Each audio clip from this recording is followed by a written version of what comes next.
Calling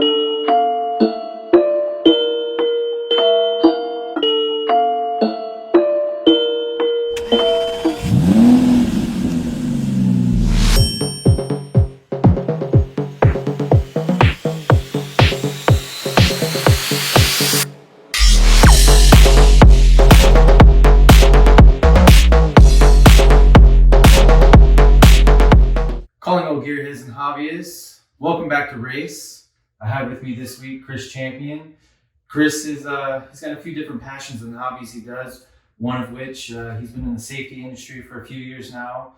Another hobby he has is music, but the one we're here to focus on is motorcycles. Chris, how long have you been riding for? I started 2013, so I think about 10 years now. I've been as active last few years, so it wouldn't be fair to me to say 10 years, so I'll say about 8 years. About 8 years. Okay. I can still hop on a bike, but active for about 8 years. Do you remember your first bike actually learning to ride on? Learning to ride was back in, motorcycle school. My first bike was a CBR 600, and it was a busted up old bike, so. Okay, something good to learn and drop. Yeah. You weren't one of the guys that tried to start out on a leader bike and learn the hard way. Don't recommend that. Some people do that, but for me, it was smart to get something that I could decide, this isn't for me, and then I'm not stuck with the payment for the rest of my life. And so, hey, at least you went into it with good conscience. Yeah. How long have you been in the music industry? I think 2009 is when I really started getting serious about it. I was singing as a kid and whatnot, but it wasn't until maybe 2018, 2019 when I really started writing more and getting really into it. But.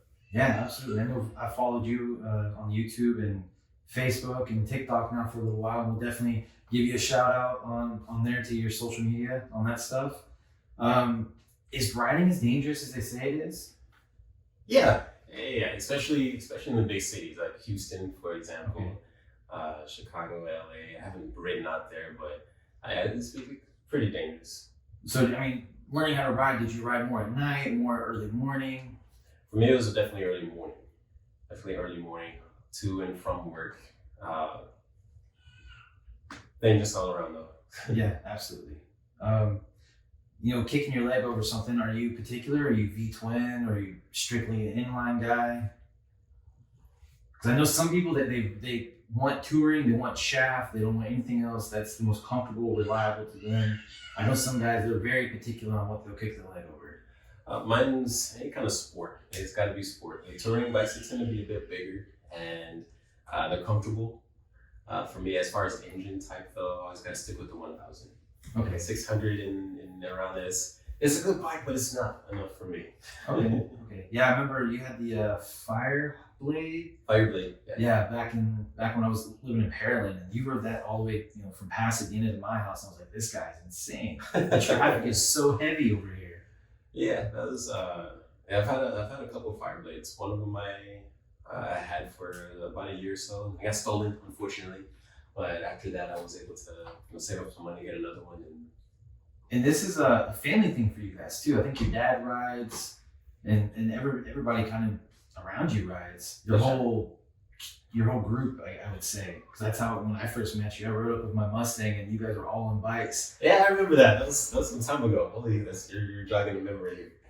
My dad rides. My partner rides. A good chunk of the friends that I have now, when we moved to South Houston, they were all riders. I met my friend Vic, and we went around Southeast Houston Riders, and at some point I became the administrator for their page and put together rides and things like that. So yeah, most of my friends are bikers. And I know you're not as mechanically inclined as most, but how do you feel turning wrenches? Is there anything that you feel that you can do to the bike? Or are you strictly taking it to a shop and they're doing your mods? And I would probably take it to a shop. I've got having a lot of friends. Luckily, lots of them are bike savvy, or my partner as well, my dad here and there. But me personally, because I'm the type, my bike runs out of gas. Okay, something happened to it. Let me just buy another bike. I love it, man. I love it. That's the best thing about this industry, gearheads in general. It doesn't matter if you're riding, if you're driving, if you're flying, or if you're floating. We have questions. We always try. You're gonna find the trolls out there, but you usually find somebody that's gonna try to help you. And that's what has drawn me to this industry for as long as I've been in it. Is we're a family. We're all family. It doesn't matter. We're all going to try to help each other. Yeah, that's what I love that about the community. It's awesome, and especially having your friends. You expect your friends to troll, but having people there willing to help, it definitely makes up for a better riding environment. Absolutely. Safety equipment.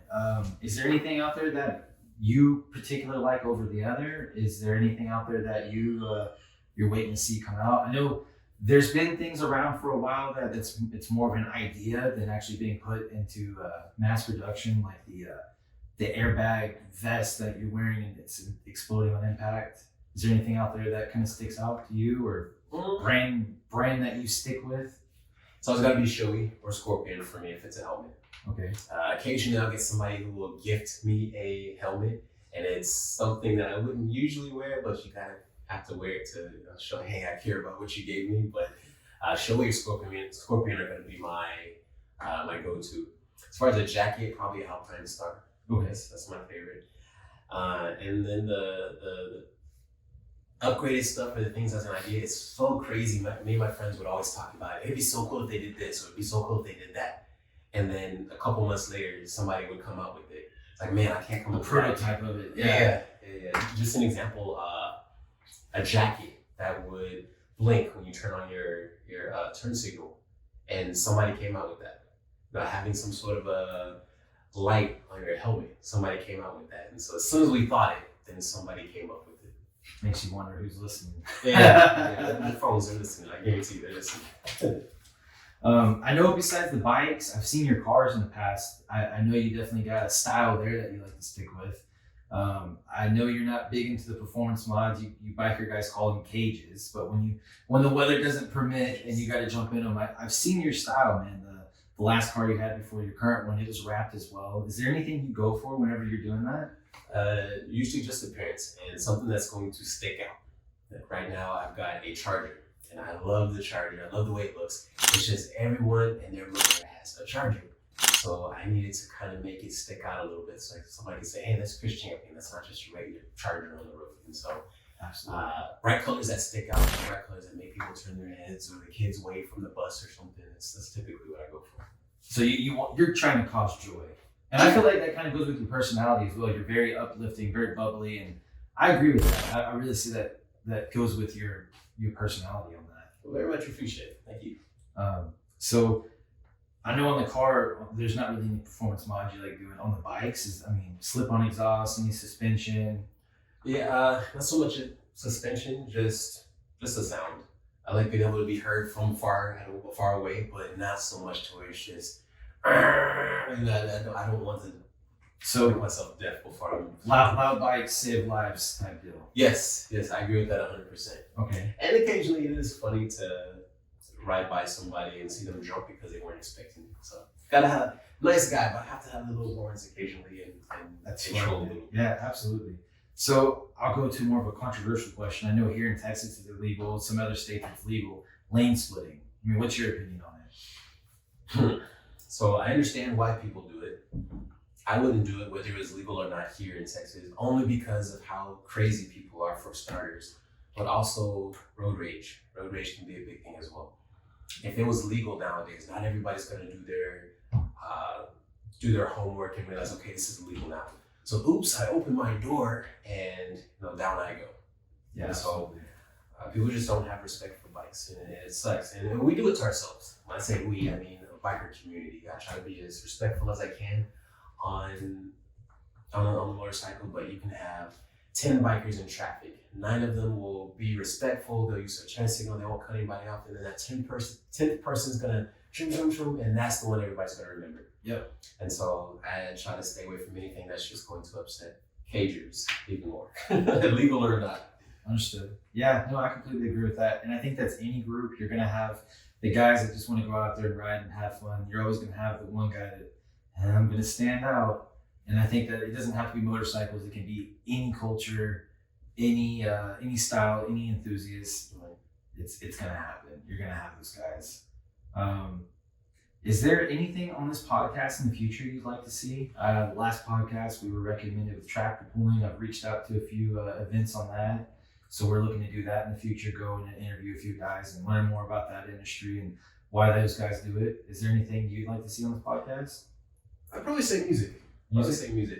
I think over time, my passion has kind of shifted from motorcycles into music. I've had a passion for both, but I've noticed here in the last 8 years or so, I've kind of and I will say motorcycles, cars, boats, all that stuff does transition to music. You see those in the music videos, the flashier, the better type deal. And especially you'll have like a car that's very, very popular when it first comes out, and those make a lot of appearance. Right. So I definitely see in your music, I think I'll see a lot of motorcycles and different other aspects of that industry that you like in that industry. So the last kind of race question we have here is no budget, wildest dreams. What is your what's your build? What are you doing and why? My build, can you say my build? How do you... So like bike, if there's like an antique bike, something rare, something cool. If you had wildest dreams, unlimited budget, what are you building and why? I would probably, honestly, I'd probably go back with the ZX10. Okay. I had a ZX10 after I got rid of the Fireblade. Over time, again, I did not lose the passion for motorcycles, but as you get older, I'm 32 now, almost 32 and a half in a couple months. But the older you get, your risk tolerance kind of goes down. And so, but if I were to get back on the bike, it would be a ZX10. Okay. Another ZX10. Okay. Chris, with you, riding on and off the last 10 years, are you gonna be riding forever? Is this something that you see? I see some guys, they start out, 16, 15, even earlier than that on the dirt bikes, and they continue to ride, they get into the sport bikes and more aggressive riding styles. And as they get older, the risk becomes more because you break a bone, you heal a lot slower type deal. Right. Or just the riding position becomes too aggressive. So they get the uprights, they get the cruisers, they get the more touring style bikes. I know you said that was more of a heavier bike. You didn't really like, you want something that you could throw around a curve, drop a knee type deal. And I get that.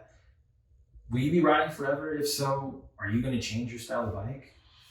Well, I say that I answer this with the mentality of my current way of life. It may change as I get older, but I don't think I'll ever completely lose the passion for riding. I might not ride as often as I used to, but riding it's more than just hopping on a bike and going from point A to point B. It's a hobby, it's a passion, it's a way of life, and I think it'll always be there. So at some point, if I were to ride forever, I think more than likely I'd probably stick with the crotch tracking, but who knows? I might, get leaned over at some point and my back start hurting and maybe want to switch to cruisers. But for now, in this moment, I'm going to say I'll stick with rockets. Okay, and I respect that. If you can ride them forever, then ride forever. Have fun with it. Anything out there at all for your future riders? Any quick pointers you could give them if they're about to looking at buying their first bike? I know earlier you said you didn't get into a payment, which I think is one of the smartest things you can do. Getting into something brand new, you don't know if you like it or not. Why waste ruining your credit or getting something you lay down or you ride once you want to sell it immediately. So I agree with that. But from you, is there anything you learned the hard way type deal? Don't do this. I'm going to say two different things. I'm going to say patience for starters. You see a bike, man, that's beautiful. I want that bike. And with you being visually inclined to that bike, you'll probably skip over how many miles that bike has or how many issues that bike has had or title issues or anything like that. Just be patient and the right bike will come whenever you're ready for it. The second thing is limitations. As soon as you get on the bike, you're going to want to do this. You're going to want to do all the stuff that all these experienced riders have been doing. You'll probably hurt yourself. And again, with the risk and whatnot, especially for first starting, we don't really accept the risk or really understand the risk until we have a post call. And so ride your own ride. You're the best judge of your own limitations and have fun with it. Enjoy it. Absolutely. Yeah, for me, I started out in the parking lot. I got probably 200 miles down in a parking lot before I even hit a public street. And I really, really tried to learn from there. And then, yeah, like you said, with buying your first bike, don't be impulsive. If you got friends out there that know more about things than you do, be smart, ask them for help. Don't think you're going out there and going to be a YouTube mechanic and figure this out. where you're going to buy a project and rebuild it in your garage, and that's what you're going to learn on. Biggest thing, just have fun with it. Don't bite off more than you can chew. Chris, I'm going to ask you our final question here, and this is our race question. No budget, wildest dreams. What are you building and why? If I didn't have a budget, I had all the money in the world, I think I'd probably stick a couple more rockets in the garage. Another ZX-10, but maybe a BMW. For a good long time, I had my eyes on a BMW. Those are kind of up there in price, and so not impossible, but not feasible in my past. But no budget, I would probably stick with those, and then maybe another car. Can't say what kind of car, but I'd stick another car in there. Okay, nothing that like really sticks out there. Maybe a BMW with that as well. My dad is very. He's the one who got me into the BMW model, model. And so manufacturer. Yes, manufacturer. I'm thinking 550s and M5s. Yeah, M5. I would put an M5 in my garage. Okay. M5. But it's gotta be wrapped. Definitely have some lights on it. Yeah. Maybe purple or have some lights or something, but something that would say, "Hey, that's Chris Champion." Yeah, Chris style. I love it, man. And that's what we built this contest for. It's for everybody. It's for if you have a style, if you have something you enjoy, it's for you to share with all of us other gearheads out here. And that's what we put R.A.C.E together. That's why the contest is coming up here in October. It's for us all to get to know each other, to bridge this gap globally. This is a gearhead community. We're all family here, and we're all here to enjoy this stuff together. So thank you so much for being on this today, Chris. Really enjoyed it. Thank you for having me. Can't wait to see what happens with this, guys. How far we get to go with this. But if there's anything else y'all want to see on the show, any local guys, any amateurs y'all want to see, please send it. We're trying to get all the styles, every gearhead, every hobby, every enthusiast we can. So the more you guys are engaged, the more we're going to grow. The more we grow, y'all are going to grow with us. So thanks again for tuning in this week. See y'all next week.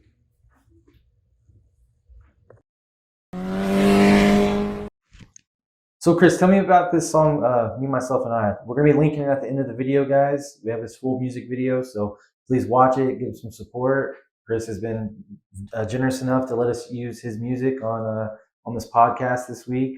So, please give that a watch. But tell me the reason behind the song. Well, very much appreciated. Thank you for sharing it with everyone. People typically know me as a happy person, but I'm still human. It takes to a point to get to a point of true happiness. And so everything ties into loving yourself. Absolutely. Every aspect of life ties into loving yourself. And so when I wrote Me, Myself, and I, it was basically explaining some of the things that I did to fall in love with myself to allow me to be happy, if that makes sense.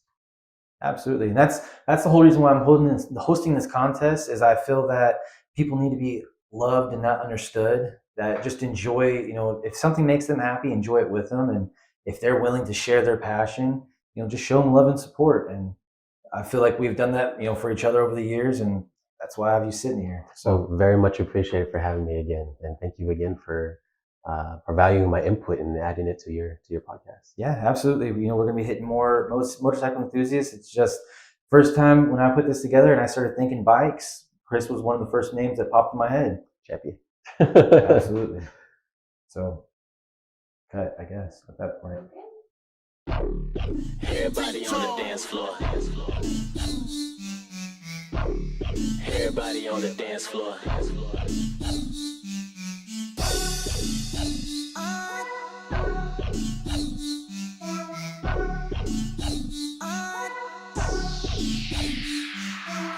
Time around like what's good, I'm Chris Champion. This time I had so much to say, like where should I begin? It used to be I raised my voice so they would notice me, but now they drooling on my, so I don't say a peep.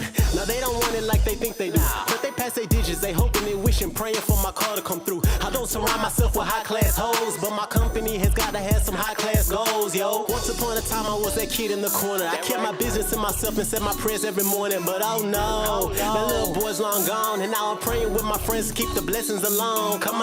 Ain't nobody gonna be dragging me down. I bust my ass for everything I own. Say something now. And if I'm keeping you around, I go for pure motivation. And you gon' strive to be the best, cause that's my expectation, y'all. Keep on pushing till I get my way, because it doesn't even matter what the world gon' say. I live for me, myself, and I, and at the end of the day, I'll say, whoa. I'ma live my life with my head up high, cause right now it's my turn. shine. And for now, myself and I's all I got. Say whoa.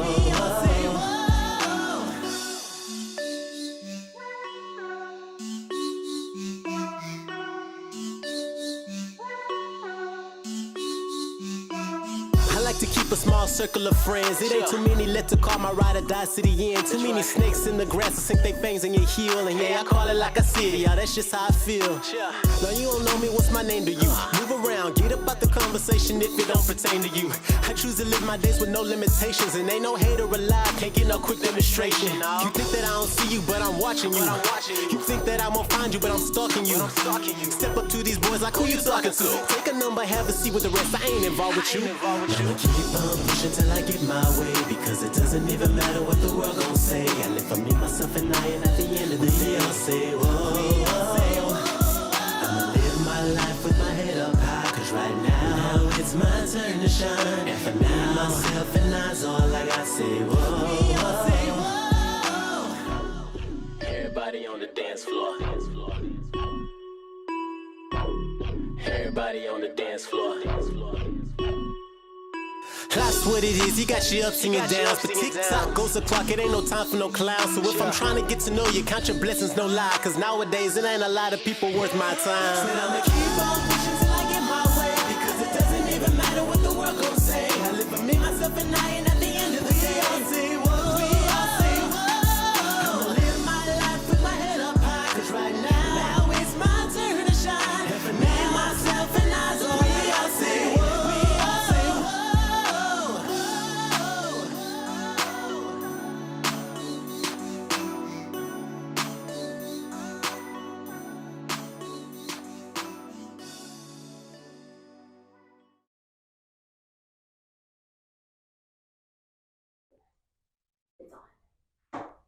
Calling all gearheads, welcome back to R.A.C.E. Oh man.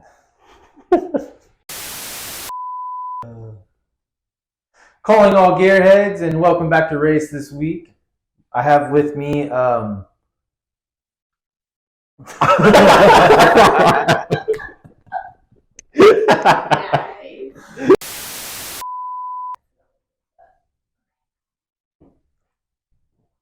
So Chris, tell me more about this song, You, Me, Myself, and I. Hold on, just stop that. Was that a legit blooper? Oh, got it.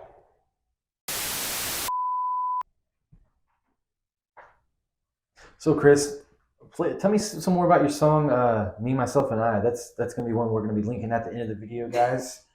So what did I do now? Did you mess it up? Did I? Am I laughing? I don't know. I don't know. And there's like a stumble on words, but I didn't know if it was like a like on purpose or anything. But